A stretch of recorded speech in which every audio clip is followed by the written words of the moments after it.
அனைவருக்கும் கணித வணக்கம்.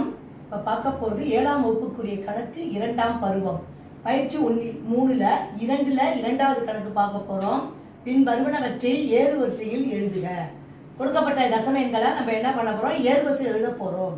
ஏறு வரிசையில் எழுதுறதுக்கு என்ன செய்வோம், சின்ன நம்பர்லேருந்து பெரிய நம்பரை எடுத்து எழுதுறது தான் ஏறு வரிசை. இந்த கொடுக்கப்பட்ட கணக்கை பொறுத்த வரைக்கும் எது இருக்கிறதுலேயே மிக சிறிய நம்பர் என்ன அப்படிங்கிறத பார்க்க போகிறோம்.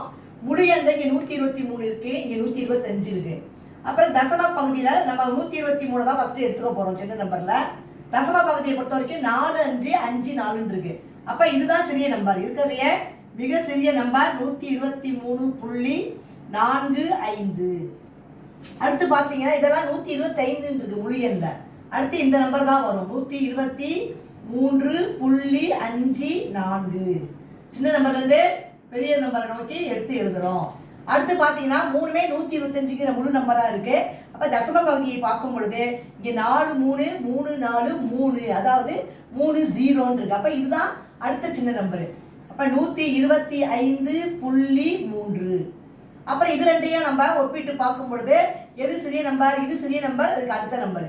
அப்ப 125.34.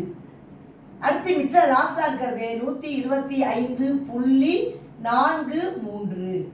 இதுதான் இந்த கணக்குக்குரிய விடையாகும். சிறிய நம்பர்ல இருந்து பெரிய நம்பரை நோக்கி எழுதியிருக்கிறோம். புரிஞ்சுங்களா?